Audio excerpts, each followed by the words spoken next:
Hapon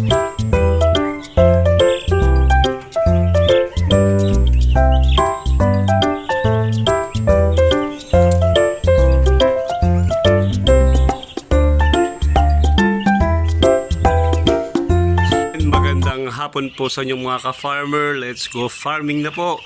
Ito na po yung ating mga alagang sisiw, yung 300 pieces na ating kinarga. Halos mapuno-puno na po nila yung ating dalawang layer ng cage type nating kulungan.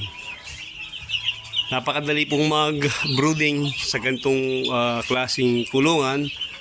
Madali po siyang kulungin, lalo pa ngayon mainit po ang panahon.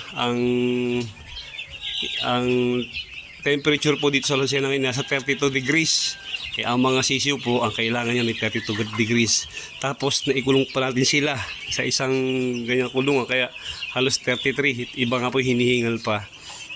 Yun po ang bentahe. Kapag tag-init, tayo nag-alaga ng 45 days. Kaya lang yung sobrang init din naman, nagkakaroon din ng disadvantage, kasi kapag sobrang init po, halimbawa yung ibang nagbo-brooding, ganito na nga ang panahon, 32 degrees na nga, tapos kinulong pa nila, tapos nilagyan pa ng ilaw, hindi lang siguro 32 degrees ang aabutin, baka nasa 36 o 37 ang abutin nun.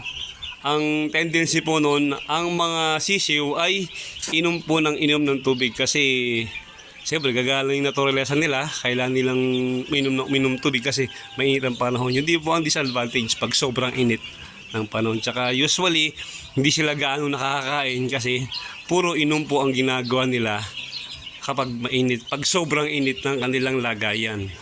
Di medyo delay po ang paglaki, inom lang silang inom ng tubig. Apat na pong mortality, pang 16 na po nila, may apat na mortality na po tayo nakuha. Minsan po pag may mga mortality, hindi masama na tignan ninyo kung ano yung kinamatay ng sisiw ninyo. Baka naipit. Pag naipit, di medyo maskip. Kapag nakita nyo nakatihaya talaga, ayun, batang-bata pa lang, na-stroke na. Yun po posible. At dapat gagawa tayo ng paraan para, halimbawa kung 3, 4 o 5 na po yung sunod-sunod na mamatay, dapat gagawa na kayo ng hakbang para na yung problemang gano'n, para hindi na madagdagan pa yung inyong mortality. Na ready ko na rin po yung isang kulungan na paglalagyan nila. Bukas po hahatiin ko na sila. Lalagyan ko ng tig sa 75 po, 150 dihatiin ko po sa dalawa. Yung 75 niya ilalagay ko po dito, tapos po yung 75 po ilalagay ko sa kabila. Tapos po maglalagay tayo ng mga feeder pa, maglalagdag tayo ng feeder pa at painuman, kasi lumalakas na po yung kain nila. At tignan nyo naman po ang gaganda ng mga sisiw natin. O yan, ang sarap talaga mag-brooding pag tag-init. Kaya lang dapat bantay din tayo. Dapat kasi maganda rin po yung pasok ng hangin sa kanila. Dapat po maganda yung pasok ng oxygen, tapos yung carbon dioxide na galing sa kanila ay dapat ay nailalabas din ng maayos para mas mabilis po yung kanilang paglaki. Hindi pa rin po tayo nakapagtimbang, siguro mamaya po tatry ako magtimbang sa kanila, kasi po nagkatay tayo ng pa-order kayo ng manok. Ito po ay 300 pieces. Yung kulong ko pong malaki doon ay ang laman po ni 600. Ginagawa ko po, naglagay po ako ng isang ganito para hindi bugbog sarado yung isang kulungan na doon lagi nagkakarga. Kaya pagkarga dito, magpapahinga doon sa malaking kulungan. Pagkatapos mag-harvest dito, papahinga ulit ito. Tapos sa malaking kulungan naman, salit-salitan po baga. Pero dapat nagbabakuna po tayo sa ating mga alagang sisiw o ating mga alagang manok, para yung sakit ay hindi na ipapasa. At dapat nadi-disinfect pa rin natin yung bawat paglalagyan nila.